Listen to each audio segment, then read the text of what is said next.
Pues continuando entonces con estos orígenes del cristianismo, apelando al contexto, digamos, en el que se va desarrollando, vale la pena ahora destacar también qué hay de la religión, ¿no? De la religión a grandes rasgos, precisamente cuando emerge el cristianismo. Lo primero es que veremos que el cristianismo va a entrar en contacto con diversas tradiciones religiosas que están presentes a lo largo del imperio, ¿no? Del gran imperio romano. Estas tradiciones religiosas presentarán, digamos, a grandes rasgos, como aspectos en común que las pueden ir definiendo. Por ejemplo, en primer lugar, el hecho de que estas religiones conciben la realidad trascendente como una sociedad de seres divinos y semidivinos con rasgos psicológico-humanos, ¿no? Conciben, vamos a decirlo así, estas tradiciones religiosas, una comunidad de seres que pueden ser dioses o semidioses, dependiendo del caso, y que están, digamos, caracterizados por el parentesco que tienen con los propios hombres, ¿no? Por ejemplo, vemos en el caso de Zeus, por poner a lo mejor un ejemplo más conocido, cómo tiene un rasgo colérico, ¿no? Al grado que dentro de la mitología griega, lo que nosotros sabemos que son las estrellas, ellos consideraban que eran los hoyitos que había hecho Zeus al aventar su rayo o el trueno, ¿no? Y castigar a algún mortal. Consideraban la bóveda celeste como una tela, ¿no? Entonces Zeus, cada vez que castigaba a un mortal, enviaba un rayo. Entonces prácticamente lo que podemos ver es que Zeus tenía problemas en el hígado, ¿no? Pues era un verdadero colérico. Pero tiene estos rasgos, digamos, humanos. Además, se caracterizan porque estos seres poseen poderes extraordinarios que les permiten intervenir a voluntad en los diversos aspectos del acontecer cósmico. Por ejemplo, intervenir en las cuestiones de las estaciones, los cambios climáticos, etc. O incluso también podían intervenir en la cuestión de la vida humana. Así que entonces lo que vemos es que dentro de estas religiones, justo por el hecho de que compartían estos rasgos similares, cuando finalmente cae Grecia y llega Roma, pues las religiones se fusionan, por decirlo así, sin mucha dificultad, ¿no? Porque mantienen estas similitudes, al grado de que, por ejemplo, vemos que los romanos, ¿no? Van literalmente a asimilar el panteón griego, agregando, modificando o quitando algunas de estas divinidades. Con el cristianismo, lo primero que se reconoce es que estos seres que habían sido considerados divinos son justamente lo contrario. Para el cristianismo, incluso para los padres de la iglesia, si nosotros lo revisamos, veremos que siempre que se refieren a la religión, obviamente a la religión pagana, ¿no? A toda esta serie de prácticas religiosas que se llevan a cabo, definen a estos seres ante todo como demonios, literal. Van a decir que en realidad estas supuestas deidades son demonios, porque como tal Dios solo hay uno, y que son los demonios los que se han apoderado de los hombres para que estos les rindan un culto inapropiado. Al grado de que, por ejemplo, los padres de la iglesia, San Juan Crisóstomo o San Basilio, San Ignacio de Antioquía, los padres apostólicos, darán como descripciones muy concretas del tipo de rituales que se llevan a cabo. Incluso San Agustín lo hará de manera muy detallada en La Ciudad de Dios, ¿no? En los primeros capítulos de esta gran obra. ¿Qué es lo que mencionan? Que en efecto, lo que ellos consideraban dioses no lo son. Son más bien demonios. Y esto traía un impacto serio, porque era degradar estas religiones a un estatus prácticamente inconcebible dentro de este contexto. Entonces, el cristianismo, en un primer momento, no encaja con todas las otras religiones, vamos a decirlo así, presentes, ¿no? Entonces, lo que vemos en este sentido es que es verdad que el cristianismo considerará que en efecto Dios solo hay uno, ¿no? Es un Dios uno y trino, pero que también hay seres espirituales que no son dioses. Por ejemplo, los ángeles, los espíritus o incluso los propios demonios, que serán considerados inferiores, por supuesto, al Dios de Israel, al Padre de Jesús, pero que tienen un estatus, vamos a decirlo así, suprahumano. Estos seres espirituales no comparten nuestra realidad enteramente humana, pero tampoco son dioses. Dios en este caso solo habría uno. De tal forma que por ello no es nada raro darse cuenta que lo que va a distinguir en un primer momento tanto al judaísmo como al cristianismo es el hecho que se prohíbe dar culto a estos supuestos dioses. Porque en realidad estos supuestos dioses, como ellos lo manifestaron, eran demonios. No era, digamos, un culto netamente inofensivo.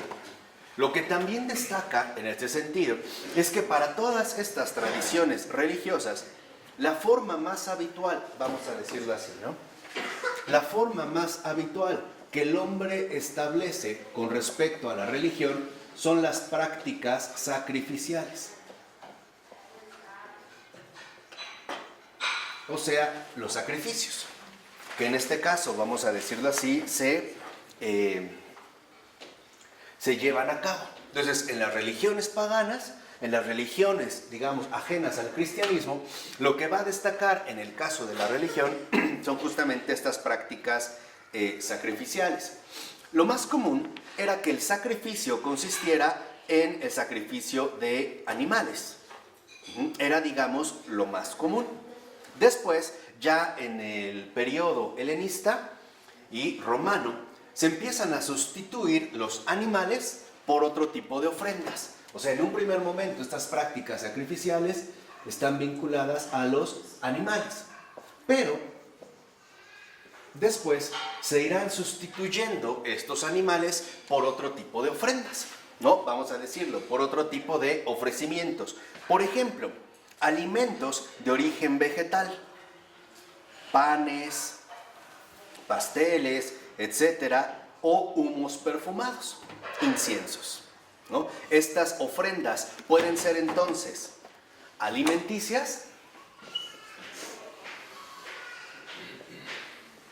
o bien aromáticas. E incluso después se harán también ofrendas florales.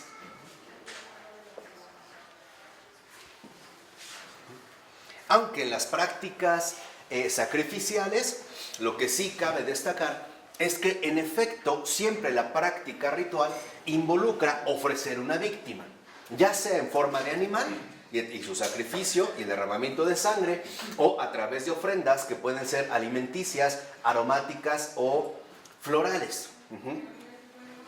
¿Qué sucede con el cristianismo?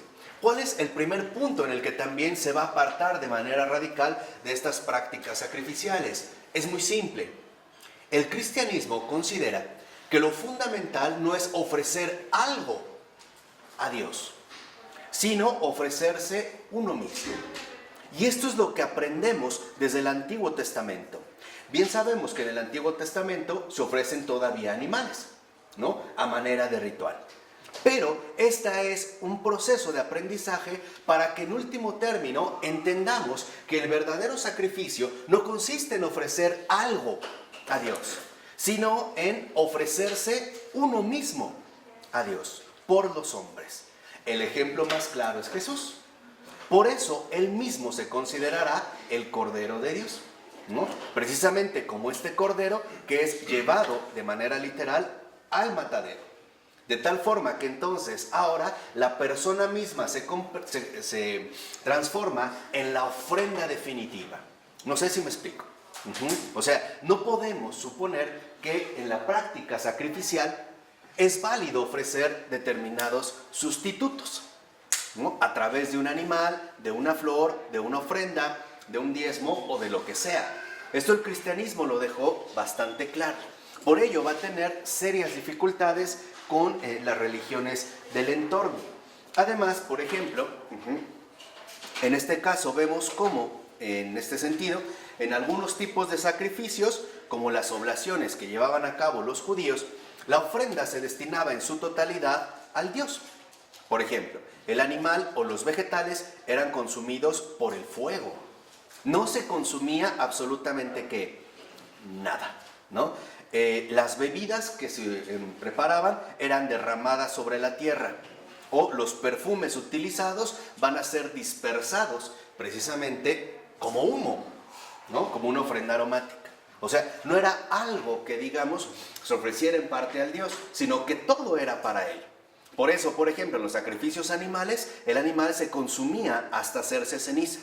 Los humanos no tomaban en este sentido parte.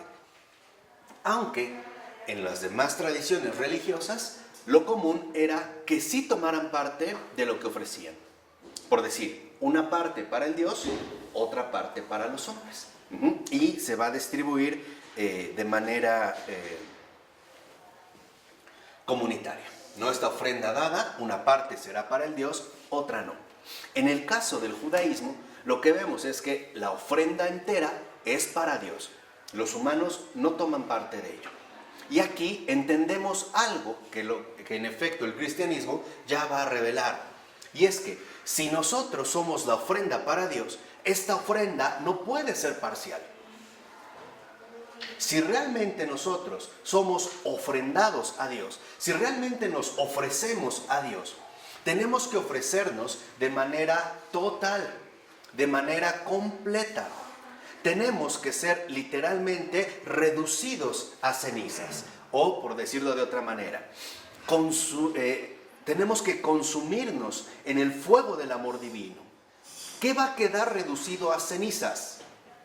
Toda nuestra condición equivocada de ser, o como le llama San Pablo, el hombre viejo. ¿Para qué? Para que este consumir al hombre viejo dé como posibilidad la aparición del hombre nuevo, o sea, del verdadero Hijo de Dios. Por eso es que en el judaísmo, el animal, por ejemplo, que se ofrece es consumido por las llamas. Dicho de otra manera, es un símbolo. Es un símbolo que nos hace pensar lo siguiente: si nosotros realmente somos ofrenda viva para Dios, es porque estamos dispuestos a dejarnos consumir en el fuego de la caridad. Este es el punto crucial. ¿Qué es lo que hace el fuego de la caridad? Reducir a cenizas todo nuestro egoísmo, nuestro individualismo y, en pocas palabras, toda nuestra dimensión pecadora que no entiende que la caridad es una caridad sin límites, sin condiciones, en una caridad enteramente abierta. De tal forma que entonces, cuando nosotros realmente hacemos la práctica sacrificial como cristianos, lo que hacemos es ofrecernos literalmente como una ofrenda viva a Dios, para que Dios consuma todo aquello que ciertamente no le es agradable. Todo aquello, en pocas palabras, que va en contra de la caridad.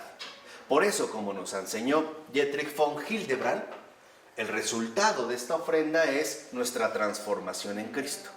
No sé si queda claro.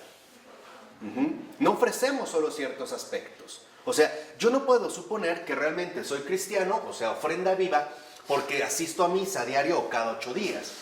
En realidad va mucho más allá de esto. Va mucho más allá de una cierta reglamentación establecida a manera de un ritual. Porque no es un ritual externo. De nada me sirve, y lo voy a decir abiertamente, de nada me sirve dar un diezmo en la celebración litúrgica si no doy primero mi corazón entero. Porque ese es el diezmo. Esta es, por ejemplo, en la parábola de la viuda pobre. ¿La recuerdan? Sí. Que hay una viuda que Jesús se sienta y observa. Ese es un primer detalle. Jesús es súper observador. Si se dan cuenta, jamás nos habla de ejemplos estrambóticos o raros o extravagantes. Toma la realidad concreta, ¿no? Y ve que muchos llegan y dan ofrendas enormes, ¿no? Dan grandes cantidades o sumas de dinero. Y en eso llega una viuda que es pobre y da una sola monedita de poco valor. Y Jesús le habla a sus discípulos, ¿no? ¿Y qué les enseña? 2 cosas principales. Primero, el diezmo, en cuanto tal, no es más que un recordatorio de lo que nosotros estamos llamados a dar. ¿Y qué es lo que estamos llamados a dar toda nuestra vida? no como los que dan grandes cantidades de dinero, pero no se ofrecen a sí mismos, suponiendo, por ejemplo, que a través de esta ofrenda, o sea, a través de estas grandes sumas de dinero que aportan, pueden compensar ellos mismos. En pocas palabras, no podemos tener sustitutos en el momento de ofrecernos a Dios. Llámese dinero, acciones devotas, obras buenas, etc. No. Por eso la viuda, que aparte como viuda juega un papel central. Sabemos que para el pueblo judío, la viuda y el huérfano y el extranjero constituyen las figuras centrales de la caridad. ¿Por qué? Porque en este entorno una mujer viuda es prácticamente una mujer completamente desprotegida y que además quedaba, digamos, indefensa ante la configuración social de este propio pueblo. El huérfano, porque en efecto la orfandad involucra una fuertísima experiencia de desamparo, que es lo que el Señor no quiere en sus propios hijos. Por eso podemos decir que ya desde el Antiguo Testamento, 3 son los predilectos del Señor: las viudas, los huérfanos y los extranjeros. ¿Por qué el extranjero?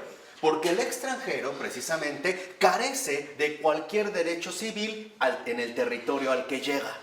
Dicho de otra manera, es el desprotegido.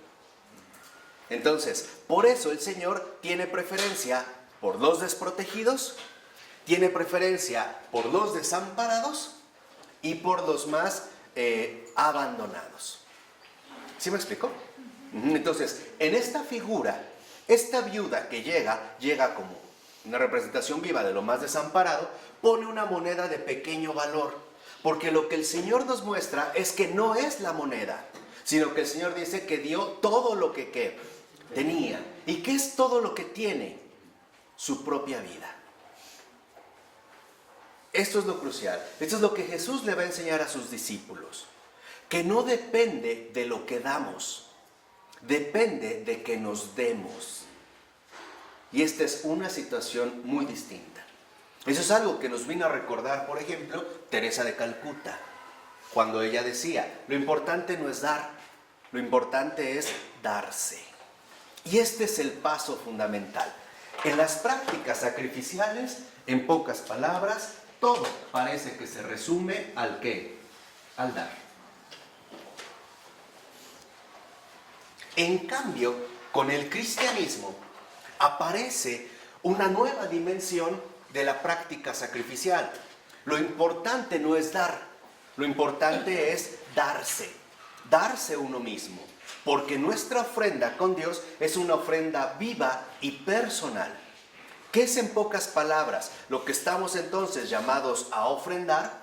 Nuestra vida entera, todo nuestro ser, o dicho de otra forma, nuestro propio corazón, que es el centro vital de toda nuestra persona. Esto es fundamental porque hoy nosotros también a veces suponemos que las prácticas sacrificiales se reducen a un dar, y no es verdad. Lo fundamental es darse a Dios, entregarse por entero a Él, en todas nuestras dimensiones de vida, en todas. Vuelvo a repetir, hasta que queden consumidas en este horno de caridad que es el Señor mismo, y se haga ceniza todo individualismo, todo egoísmo, toda dimensión pecadora que podamos poseer. ¿Me explico? ¿Esto qué traerá consigo? Un aroma agradable al Señor. ¿Cuál es ese aroma? El aroma de la humildad. El aroma de esta humildad que sabe que por sí mismo no puede hacer lo que Dios quisiera. Y por eso viene como, por decirlo de esta forma, este ofrecimiento. Este es un aspecto central que no podemos olvidar hoy. No importa lo que damos, lo importante es que nos demos. Por eso Jesús insiste una y otra vez: sígueme, sígueme, sígueme. O sea, seguir a Jesús es darse a Jesús, es ir muriendo poco a poco a uno mismo. Ese es el seguimiento de Jesús. O vamos a decirlo de otra forma, ese es precisamente el discipulado. ¿Esto qué involucraba? Que entonces no se trataba de un ritual meramente formal, de una cuestión, vamos a decirlo así, meramente exterior, sino que se trataba de un acontecimiento en verdad, vamos a decirlo así, de profunda transformación. ¿De acuerdo? ¿Sí? ¿Nos ven la diferencia? Además, había otras formas de relacionarse en este contexto del mundo humano y lo trascendente, que van a predominar en esta zona del Mediterráneo. Una eran los contactos de tipo extático, por ejemplo, a través de sueños, entrar en trances, posesiones, que suelen operar como contextos privilegiados para que se produzcan revelaciones divinas. Por ejemplo, la asistencia a los oráculos, ¿no? En un oráculo lo que había era una mujer consagrada, a la cual se le consultaban ciertos aspectos y esta mujer entraba en trance y daba, digamos, como ciertos mensajes, ciertos anuncios. Lo característico de estos anuncios es que nunca eran concretos, siempre eran lo bastante ambiguos como para prestarse a múltiples interpretaciones. Por ejemplo, en una ocasión acude Julio César, justo antes de hacer su batalla definitiva. Le dice al oráculo, ¿no? ¿Quién va a ganar? ¿Yo o mi enemigo? Y el oráculo responde, y acta ela est, o sea, la suerte está echada. Eso es. Sale Julio César y le dicen, ¿qué te dijo? Que voy a ganar. Dice, ¿por qué? Porque dijo, la suerte está echada a mi favor. ¿Me explico? O sea, era como sumamente ambiguo, por una parte. Dos, también la adivinación. La adivinación, por ejemplo, estaba vinculada con prácticas muy diversas. Observación del vuelo de las aves, inspeccionar las entrañas de los animales, que todavía hay tribus africanas que lo realizan, o en Australia, algunos juegos como de hacer ciertas suertes, etc. También la oración en distintas modalidades, invocación, alabanza, petición, confesión, etc. Y numerosas técnicas rituales a partir de las cuales precisamente se consideraba que se podía influir de cierta manera en las propias divinidades. Se había vuelto una especie de negocio, ¿no? Pongamos un caso sencillo. Yo te doy, tú que tienes un poder mayor que el mío, finalmente para poder aplacarte, ¿no? Porque en último término, la relación que hay de fondo es una relación de temor. Y eso es lo que esconde el dar. O sea, el dar se basa en la sustitución. Queremos sustituir, queremos sustituirnos a nosotros mismos por ciertas cosas o por otro tipo de ofrendas. Y esta sustitución, en último término, está basada en el miedo. ¿Por qué? Porque se reconoce que la divinidad o las supuestas divinidades, al ser superiores, pueden dañarnos. Entonces, lo que hago de cierta manera es una especie de contrato, de yo te doy para que tú no me perjudiques, para tenerte de cierta manera, ¿no?, como bajo control. De tal forma que entonces los hombres llegaban a pensar que incluso estos seres, ¿no?, semidivinos o divinizados, tenían deudas con las propias personas por las ofrendas que precisamente les habían ofrecido. Con el cristianismo este esquema se rompe por completo. Lo primero que se va también a destacar es que este darse a Dios no puede estar basado en el miedo, solo puede darse a partir del amor.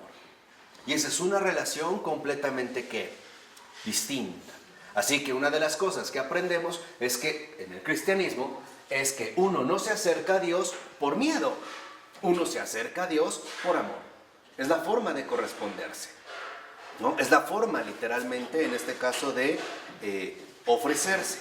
Entonces, lo que vemos es que dentro de estas prácticas van a ser toleradas en el Imperio Romano siempre y cuando no atenten contra la integridad política del imperio. Vamos a decirlo de otra manera. En el Imperio Romano se toleran estas prácticas religiosas siempre y cuando no pongan en peligro la estabilidad del Estado. O sea, mientras no interfieran de manera directa con cuestiones políticas.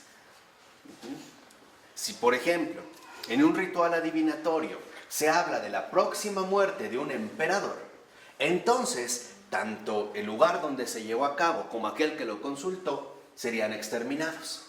¿Por qué? Porque se pondría en riesgo, precisamente a través de la difusión de una noticia de este tipo, la estabilidad propia del Imperio Romano.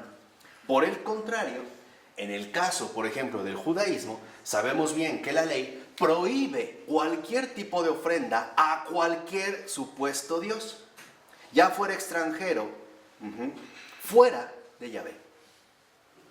Lo que va a aprender en un primer momento el pueblo judío es que la única adoración solo es dirigida a Yahvé, que es el Señor.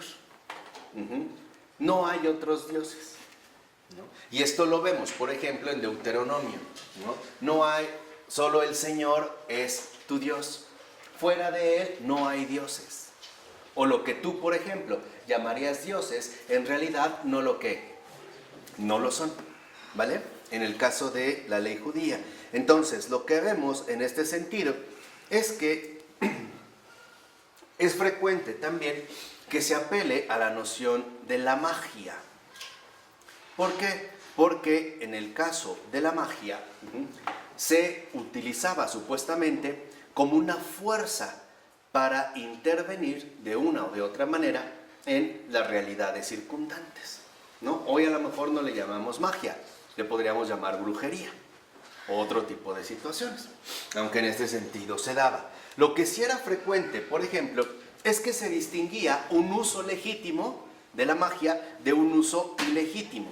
Entonces, por ejemplo, en Roma, inspeccionar las entrañas de animales sacrificados, ¿no? Observar sus intestinos, hígado, algunos órganos, con fines adivinatorios, era legítima si las interpretaba el Senado. ¿Qué quiere decir? Solo eran permitidas si entraban dentro del poder político. Pero si lo hacía cualquier otro fuera del Senado, de manera oculta y especialmente en la noche, con motivo de saber algunos secretos del emperador, estaba prohibido. Estaba enteramente vetado. Entonces, para los romanos, incluso estas cuestiones religiosas tenían que mantenerse siempre bajo el propio control estatal. O sea, si los senadores, por ejemplo, hacían estas prácticas adivinatorias para buscar el sentido, digamos, de avance o no del imperio, estaba bien. Pero si alguien lo hacía de fuera del Senado, fuera de estos personajes relevantes de la política, por cuenta propia o de manera oculta, entonces no estaba en este sentido permitido, ¿no? De tal forma que entonces, por ejemplo, en este sentido lo que vemos es que se va a utilizar magia como sinónimo de incorrección. La magia va a ser como el uso incorrecto de estas prácticas religiosas. Entonces vemos que dentro de este contexto en Roma, religión tiene que ver con corrección política, no con creencias. No tiene que ver con creencias, tiene que ver con correcciones políticas, la forma en la cual se va a estar viviendo. La manera en la cual, en efecto, se va a uno mantener fiel, en este caso, al propio imperio romano. Ya habíamos dicho en otra ocasión anterior que todo lo que está fuera de esta corrección política va a ser llamada superstición. Por eso, cuando emerge el cristianismo, para el imperio romano, precisamente la religión o este fenómeno cristiano va a ser superstitio, o sea, superstición, porque no va dentro de la corrección política que el propio imperio está tratando de imponer.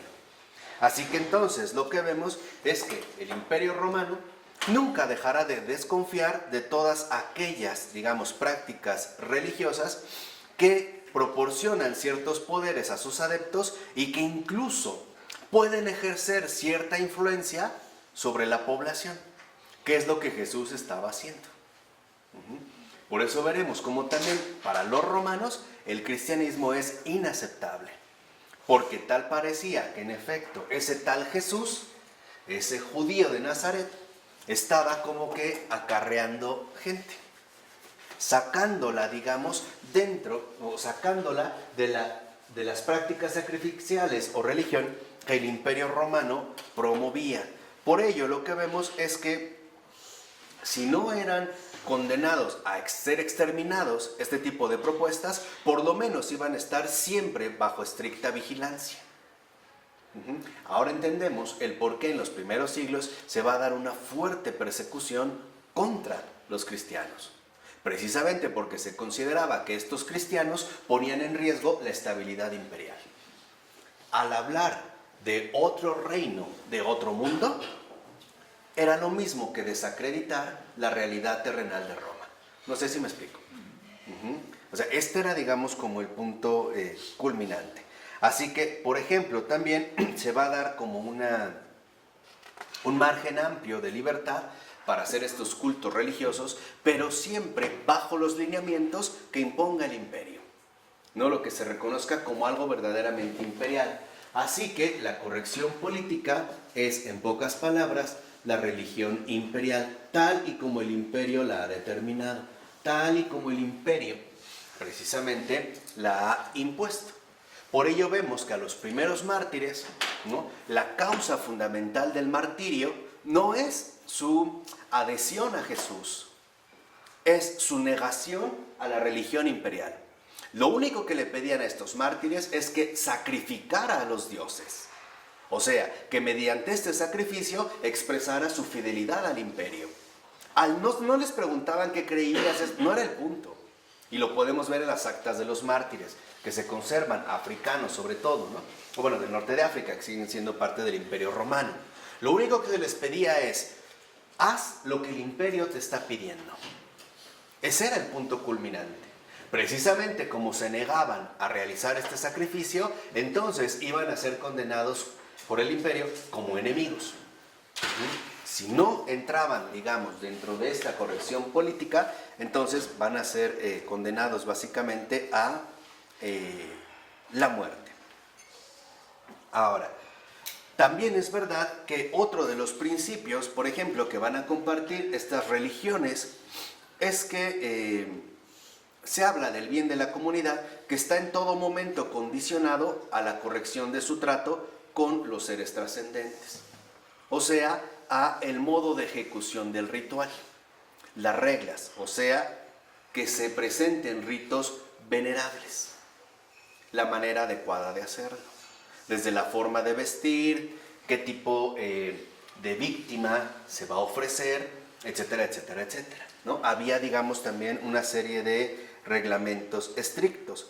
Así que entonces lo que vemos es que si los hombres ofrecen lo mejor, los dioses están como obligados a dar lo que ellos pidan.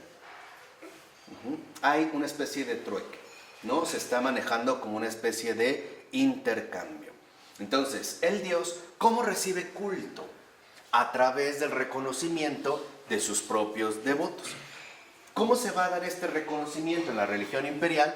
Los sacrificios, pero también las festividades, los templos, las estatuas erigidas, etcétera, etcétera, etcétera. Y de tal manera que esto se llevara, como hemos dicho, bajo este criterio imperial que se está vinculando. Así que entonces, por ejemplo, en pocas palabras, hacer la voluntad de los dioses en Roma era cumplir lo que el Estado ordenaba. Aquí es donde podemos ver de manera clara cómo en pocas palabras, en Roma, religión es básicamente igual a comportamiento político.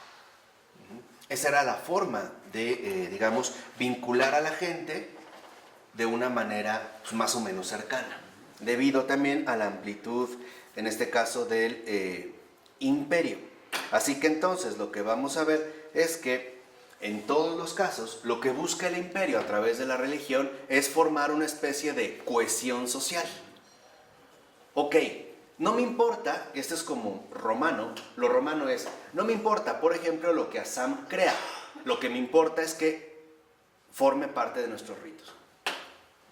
No sé si me explico, o sea, no importa si tú crees o no crees, lo importante es que lo hagas. Eso es lo fundamental. Por eso, en pocas palabras, en la religión imperial, todo va a quedar definido en base al hacer. ¿Qué es lo que tienes que hacer y cómo lo tienes que hacer? Por eso, vuelvo a repetir, a los primeros mártires que van a ser perseguidos por el imperio, a lo que se les invita es a hacer lo que el imperio ha estipulado. Cuando los mártires se niegan, entonces es cuando recibirán su sentencia. No es por creer en Jesús, es porque no hacen lo que el Estado les pide. De hecho, si somos honestos, todos los mártires han muerto por eso. Esta es su causa. ¿Qué es el cristianismo? Un conjunto de verdaderos opositores, como nos enseñó Václav Havel en el siglo XX. ¿A qué se opone el cristiano? Al dominio del mundo.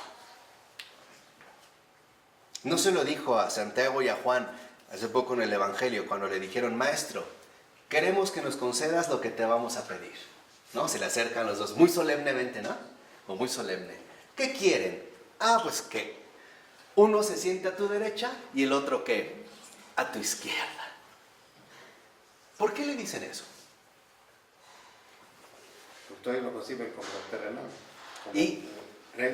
¿Pero por qué para ellos es tan importante sentarse uno a la izquierda y otro a la derecha? Estar cerca, ¿no? ¿Estar cerca de qué?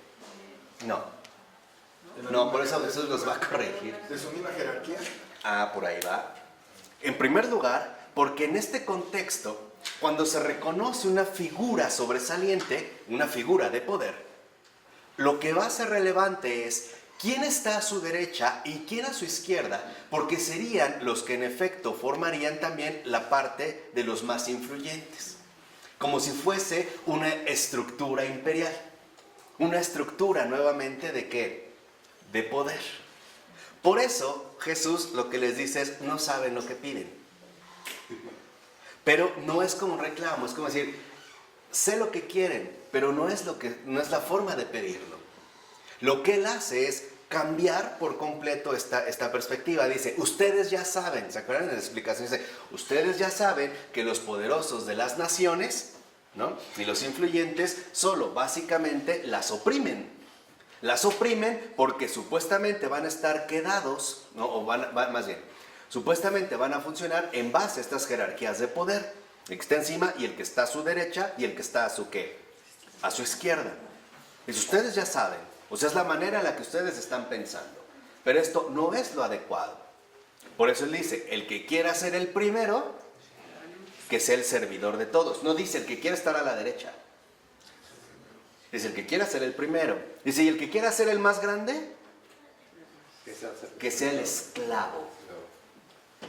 En este contexto, un esclavo no tiene ningún valor.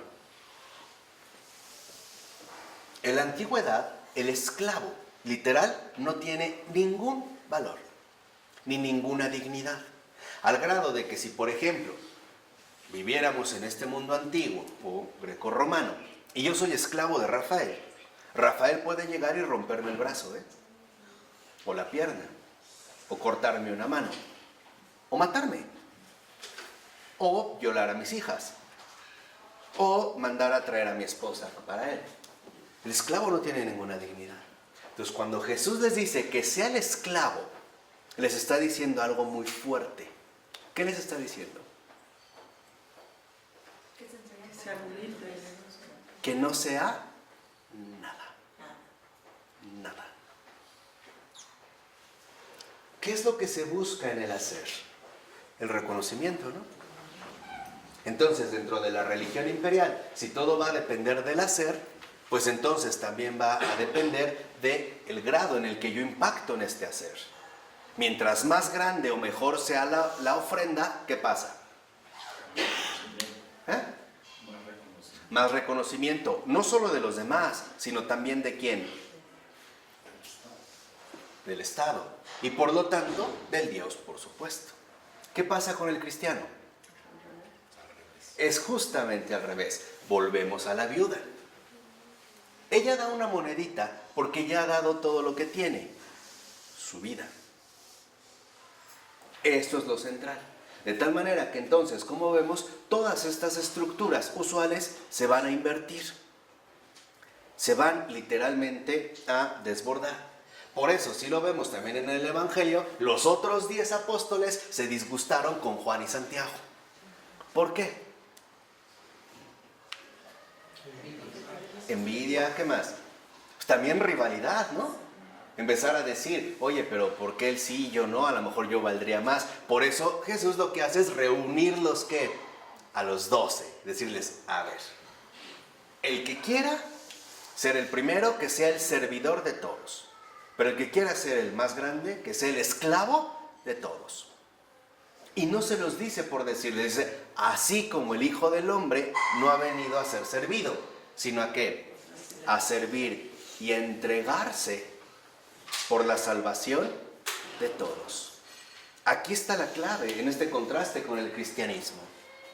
En lugar de que el cristianismo sea una cuestión de hacer, es una cuestión de entregarse. Ya no se trata de lo que hacemos, se trata de si nos hemos entregado o no. Esto es lo fundamental. Por eso les he insistido tanto que debemos de ser muy prudentes con respecto a este prurito o comezón del activismo contemporáneo. Siempre estamos pensando en hacer cosas y quisiéramos hacer muchas cosas, pero no hemos dado el primer paso, la entrega total al Señor. Ese es el primer paso. Ese de hecho es el paso más complicado. Ya después vendrá el hacer, si se da, pero no es obligatorio. No necesariamente se tienen que hacer cosas. Más bien tendremos que vivir en esta entrega constante, ¿no? Marco, Dime. más o menos en qué época se dio la religión imperial. Pues ya cuando toma fianza desde más o menos el siglo III o II antes de Cristo, hasta el siglo IV después de Cristo. Sí, porque son como 7 siglos. A quien le tocó ver el fin es a San Agustín. El fin del Imperio Romano.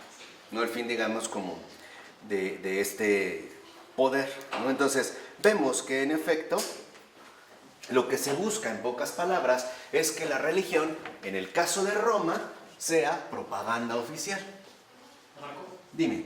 una pregunta, no me quiero salir del tema, pero me llama mucho la atención el tema de la obediencia que llama el Nuevo Testamento al decir que toda autoridad viene de Dios. Bajo ese enfoque, ¿dónde nos ubicamos nosotros? ¿En el obedece en todo lo que no contraría tus creencias o en el obedece ciegamente o al contrario, contraría completamente como es el caso de los mártires? Claro, te entiendo. En primer lugar, es que la obediencia, en el caso cristiana, donde se reconoce que toda autoridad viene de Dios, es aceptar que en efecto estamos llamados a servir, ¿no? O sea que en último término somos servidores. Pero esta obediencia no significa que entonces vamos a hacer todo lo que se nos diga. Este es el punto crucial. O sea, aquí digamos, lo que está de por medio es que no nos podemos dejar llevar tan fácil por el hacer. Porque ahora la obediencia está dada o dirigida de plano a Dios mismo. Entonces, si a mí ya se me ha indicado cuál es el camino pleno a Él, cuál es el modo de no traicionarle a Él, entonces yo ya puedo definir qué sí puedo hacer y qué definitivamente no puedo hacer. Este ya sería como un criterio secundario, ¿no? Por ejemplo, obedecer a un superior es bueno, pero no voy a hacer todo lo que me diga. No sé si me explico. Si va contra la voluntad de Dios, ¿no? Claro, no. Guiado al mal. O sea, en situaciones concretas, claro que sí. Voy a ejercitar mi obediencia. Pero a ver, supongamos, si un determinado superior mío me pide que haga algo que incluso va contra Dios, o en este sentido, va contra mi propia convicción personal en conciencia, no lo haré. Porque el Señor, vuelvo a repetir, no va a evaluar tanto nuestro hacer, sino nuestra disponibilidad. Por eso lo que vemos es que en el caso de los mártires, el conflicto radical que se da, o en el contexto en el que se da, es que lo que hacen los mártires es desafiar al imperio mismo. Y eso es lo que el imperio no puede permitir. No sé si me explico. Eso es lo que no puede permitir. Porque esa desobediencia Implicaría que entonces el imperio no es omnipotente como quiere parecerlo. Y eso no es algo que solo se dio en Roma. ¿Qué me dicen de los estados totalitarios, por ejemplo, en el siglo XX? O los regímenes, Rusia. ¿no?, dictatoriales de los tiempos modernos. ¿Dónde están? ¿Por qué se expulsa a un Solzhenitsyn de Rusia? Por ejemplo, entre uno. ¿Por qué se mata o se manda al Gulag a un Pavel Florensky y a millones con él? ¿Por qué? Porque literalmente lo que reconocen es que lo que se ha considerado un hacer es una propaganda oficial. Y en último término, ¿al servicio de quién está? Y dentro del Estado, del hombre. Y este es el punto. El punto está que nosotros reconocemos la obediencia, pero en primer lugar la obediencia a Dios, no al hombre. Este sería como el criterio, digamos, definitorio, ¿no? En este sentido más importante. De tal manera que otro de los detalles es que en estas religiones, y que el cristianismo va a denunciar, es que se busca un favorecimiento o una recompensa que se traduciría en poder y prosperidad. Entonces, de acuerdo a esta propaganda oficial, si tú haces lo que aquí se te ha dicho, lo que obtendrás son dos cosas. Uno, poder, o sea, entrarás a formar parte del Senado. Entrarás a formar parte de las estructuras de poder. O, aparte de poder, se te va a dar ¿qué? Prosperidad. Por eso, cuando Jesús anuncia persecuciones, etcétera, etcétera, etcétera, pues es una locura, ¿no? Es una locura. Porque va en contra de estos criterios que se han establecido a través de esta propaganda. Lo que el Señor aquí está mostrando es algo muy fuerte. Lo que está diciendo es, lo que yo les ofrezco es la verdad. Y la verdad es que este mundo no los reconoce. Este mundo no los quiere.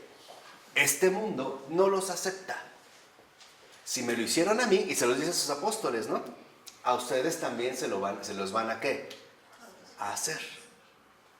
¿No? Y él insiste, el enviado no es mayor que quien lo envía. Entonces, el cristianismo lo que nos muestra es algo muy concreto. Este supuesto poder y prosperidad es el camino ancho de la perdición. Allá conduce.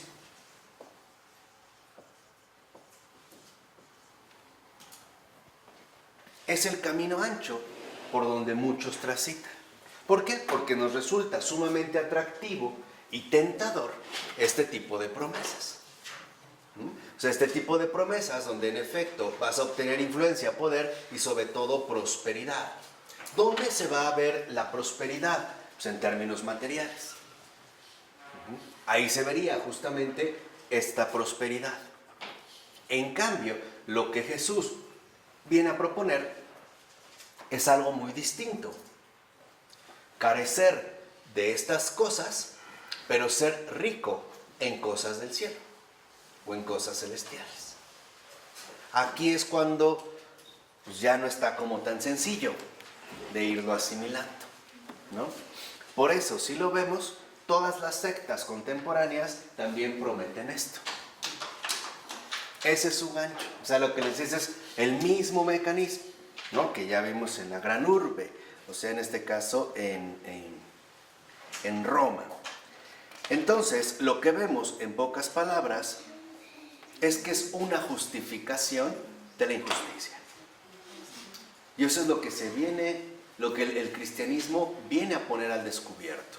Y por eso va a ser perseguido a muerte, incluso hasta estos días. La persecución no se ha acabado. ¿Por qué encarcelaron a un Václav Havel, ¿no? En la exrepública de Checoslovaquia? Que incluso su amigo Jan Patočka, este filósofo contemporáneo suyo, murió en uno de los interrogatorios a causa de las golpizas. Por una simple razón. Porque en pocas palabras, la religión imperial, la religión de Roma, la religión en general, lo que hacía era justificar el poder de los que controlan las riquezas. Y además diciendo que es justo estas riquezas el premio que han recibido de parte de los mismos dioses. Lo hemos visto aquí. En otras palabras, ¿quiénes realmente, ¿no?, forman parte de esta religión imperial? Los poderosos. ¿Quiénes se ven justificados entonces? Los poderosos. Y eso es lo que los cristianos van a denunciar.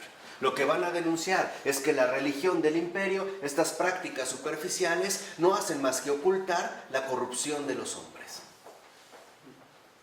O sea, engañar a la gente. O sea, enriquecerse ilícitamente. Y es obvio que dentro de este esquema, ¿quiénes son los más favorecidos por los dioses? Los poderosos, en todos los sentidos. En todos los sentidos. Que de hecho el pueblo de Israel estaba muy tentado a identificarse también con ese esquema. ¿Qué tipo de Mesías esperaban? Un triunfador. Es más, hay un rasgo muy peculiar. A Jesús, al escucharlo en las sinagogas, intuían que había algo fuerte, pero como que se bloqueaban al aterrizarlo en su realidad concreta. El hecho de que fuera el hijo de José. ¿El hijo de un qué? Carpintero. Eso era suficiente para descalificarlo en automático. ¿No es este el hijo de José? O sea, ¿no es este el hijo de un don nadie? Y por lo tanto, ¿no es este un don nadie también? Pero al mismo tiempo quedaban como contrariados, ¿no? ¿Se acuerdan cuántas veces los fariseos decían, ¿de dónde le viene a este, no? Esa sabiduría, ¿de dónde? ¿No es este el hijo de José? O sea, ¿no es este insignificante que no entra a formar parte de las estructuras reconocidas? Por eso vemos como también los discípulos le preguntan, Señor, ¿cuándo vas a restablecer el reino de Israel? Pensando nuevamente en puros términos mundanos. Aquí lo que vemos es que entonces lo que ha quedado completamente al descubierto es la profunda corrupción que se puede esconder detrás de una determinada religión.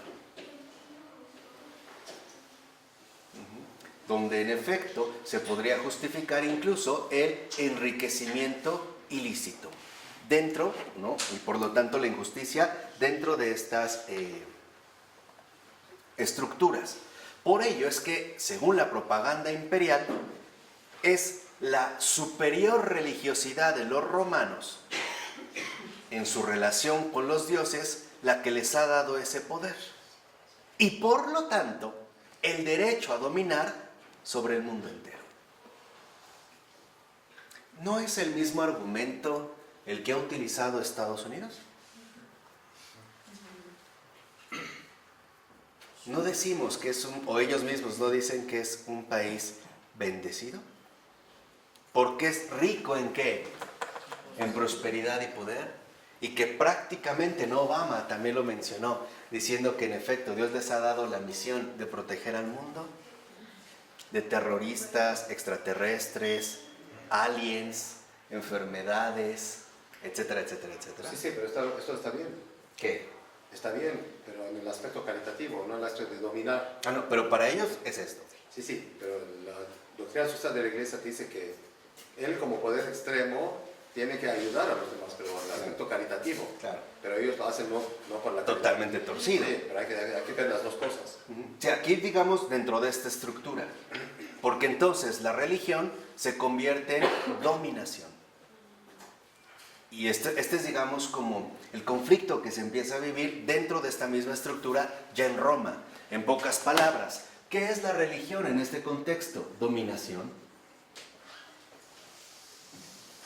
Por el contrario, el cristianismo se presentará como liberación. Por eso es que chocan. Serán en ese sentido como completamente irreconciliables. No habrá manera justamente de poder, vamos a decirlo así, como disfrazar o mover o tratar como de ajustar, porque en último término son opuestos. Por ello lo que veíamos es que el propio San Agustín nunca consideró que era fundamental crear un Estado cristiano, porque San Agustín entendía perfectamente bien que este Estado, por el hecho de ser Estado, iba a funcionar de manera inadecuada. Por eso San Agustín habla de las dos ciudades, la ciudad del mundo y la ciudad de ¿qué? De Dios. Va a decir Agustín, ¿es bueno tener un príncipe en la tierra? Sí, para mantener un cierto orden fundamental en la sociedad, pero no un príncipe cristiano. Nunca hablaba de un príncipe cristiano, ni jamás dijo que era importante que llegara un católico o algo así a las cuestiones políticas. No es verdad. Se reconocía muy bien que era importante que el Estado y la Iglesia estuvieran trabajando de manera conjunta. Y esto se mantuvo muchos siglos, hasta el inicio de la modernidad, donde se va a dar esta separación. De hecho, no solo una separación, se va a buscar la anulación de la religión para que el Estado vuelva a adquirir todo el ¿qué? Todo el poder. Entonces, lo que va a decir en este caso, o lo que se va a manifestar con el cristianismo, es que la religión es dominación porque es el poder del error, el que esclaviza a las almas. Y este es el desafío que literalmente, ¿no?, va a manifestar el cristianismo en este punto. De tal manera que entonces la forma de poder ostentar esta dominación es a través del culto imperial. ¿En quién va a recaer el culto imperial? Pues en el emperador. ¿Cómo se va a suponer que un emperador es bendecido?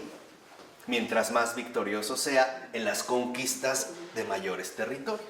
Entonces, al emperador, por ejemplo, se le va a considerar como el máximo intermediario entre los dioses y los hombres. No solo eso, también va a ser considerado el pontíficex, que viene de puente. El pontífice es puente, un puente entre los dioses y los hombres. Va a ser el sacerdote sacrificador, él es el que lleva a cabo los sacrificios, el legislador, el protector y el promotor, precisamente del culto, a los grandes emperadores que le han precedido. ¿Por qué? Porque necesita una legitimación. Aunque sabemos que prácticamente dentro de estos emperadores es donde se daban los mayores crímenes posibles. Se mataban entre hermanos, hijos, cuñados, se asesinaban, llegaba otro, el otro traicionaba, el otro hacía, deshacía, porque eso es el afán de la dominación. Entonces, lo que va a poner al descubierto el cristianismo es que detrás de esta dominación lo que hay es violencia, injusticia y muerte.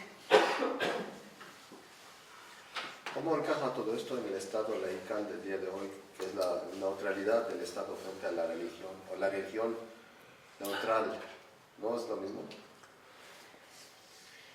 Pues, no tanto, porque en este esquema... ¿Pero no buscan dominarte? Sí, claro, pero ya no, digamos, como con esta especie de registro estricto, de propaganda oficial o de religión establecida. Hoy la manera justamente que buscan es a través de extraviarte sin tener referencia a la cual dirigirte. Estar desorientado. Por eso es mucho más sutil. Aquí no. Aquí, digamos que aquí lo que se impone es literalmente la dominación. Hoy no. Hoy lo que se promueve es el relativismo, ¿no? Y este es muchísimo más difícil de asumir o de enfrentar, pero esa es la nueva estrategia. De tal manera que entonces, por ejemplo, es curioso ver cómo, en pocas palabras, se van a dar dos tipos de reconocimiento: al emperador vivo y a los emperadores fallecidos, ¿no? Hay estos tipos de cultos. A ambos, en pocas palabras, se les reconoce como los verdaderos benefactores del orbe, o sea, del imperio, en este caso, romano.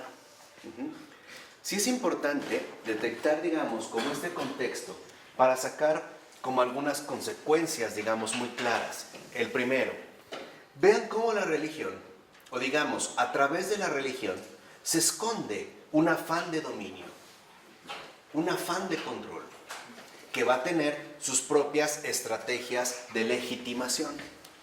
sobre todo el suponer, tal y como en su momento lo hicieron los calvinistas, que el bendecido es el favorecido, ¿no? Por ejemplo, el que ha obtenido mayor prosperidad material y poder, bienestar, hoy a esto le llamamos bienestar.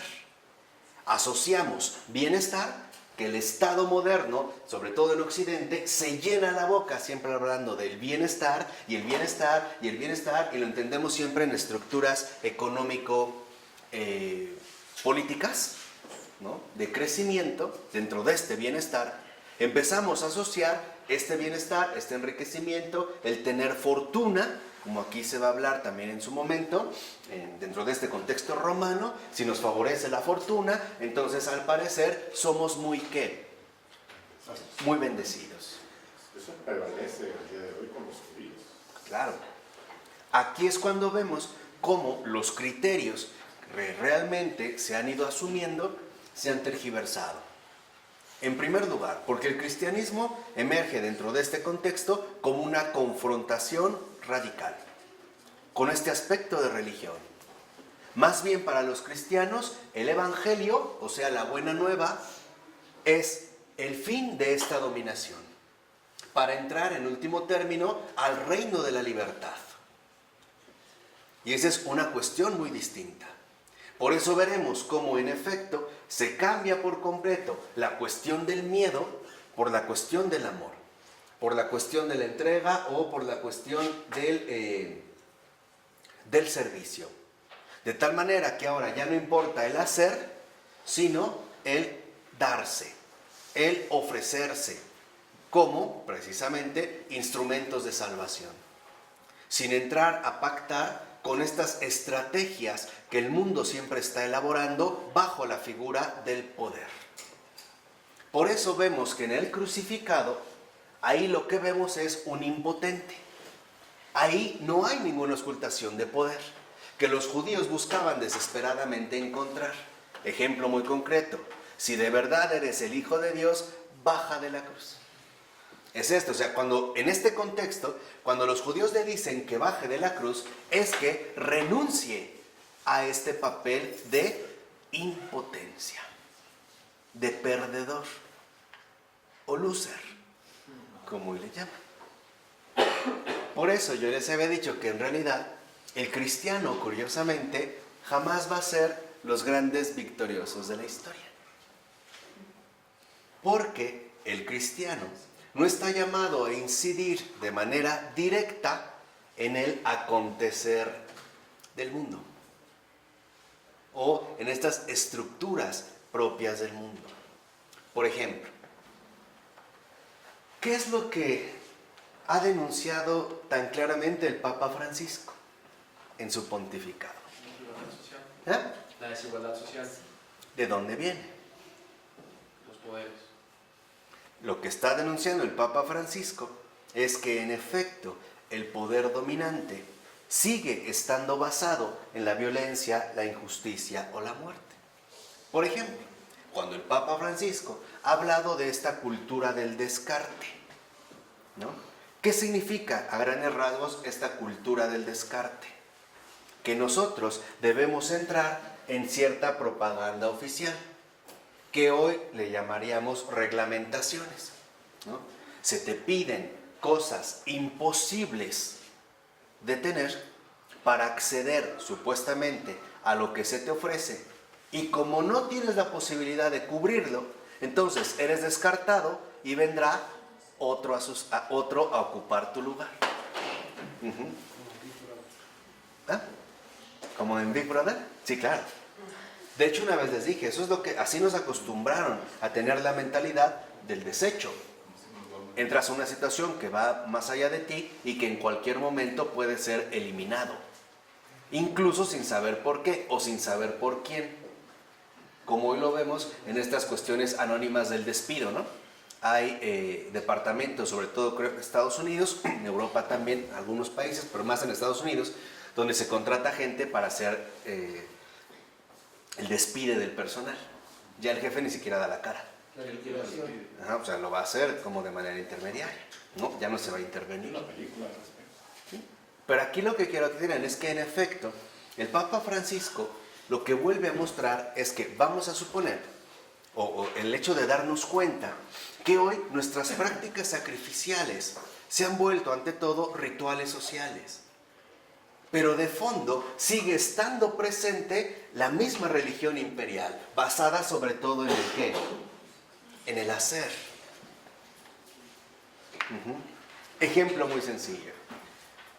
Vas a solicitar un préstamo. Te piden garantías mayores a la cantidad que necesitas. Seamos honestos. O sea, es una situación nuevamente de ¿qué? De dominación y por lo tanto de esclavitud. Resulta que tú trabajas en una empresa, para que vean ahora nuestros propios rituales o prácticas rituales que tenemos, y tu hijo o un familiar muy cercano a ti ha tenido una dificultad, una enfermedad, te tienes que ausentar.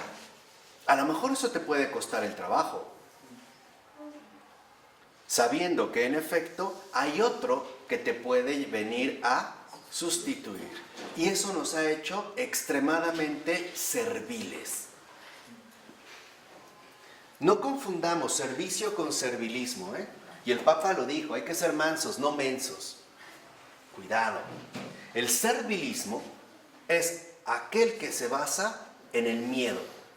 En el miedo a perder un trabajo o una situación que en el momento me resulta necesaria. Entonces, ¿el miedo a qué me lleva? A callar, ¿no?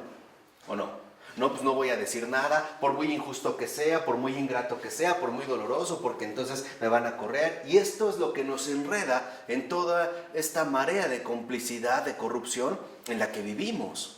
Porque la idea es que permanezcamos callados, como quería el Imperio Romano.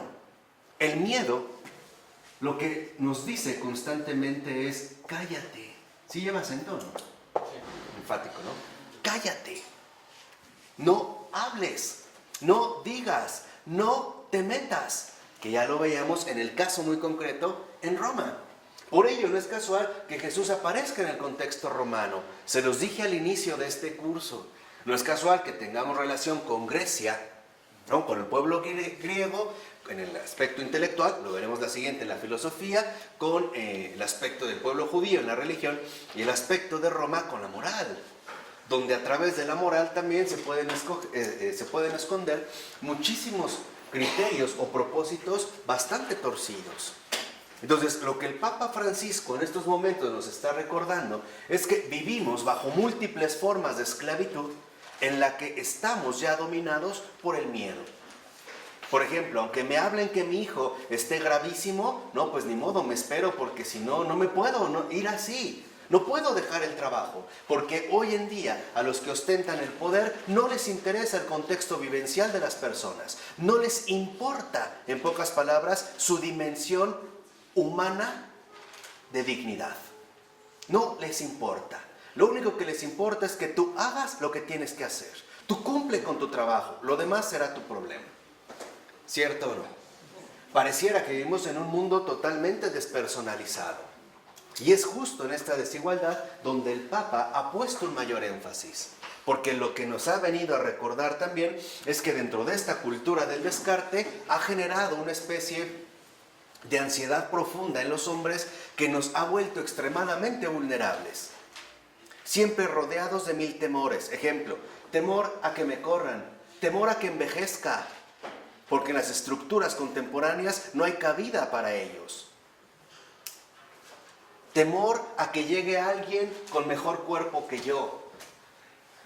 Temor a que llegue alguien con un mejor currículum que yo. Mejor, siempre en pocas palabras, con miedo a que yo sea desplazado. Con miedo a que yo sea sustituido.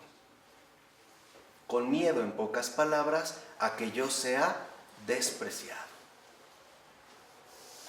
Esto es lo que también trajo un enorme impacto de esperanza al mundo entero a través de Jesús de Nazaret.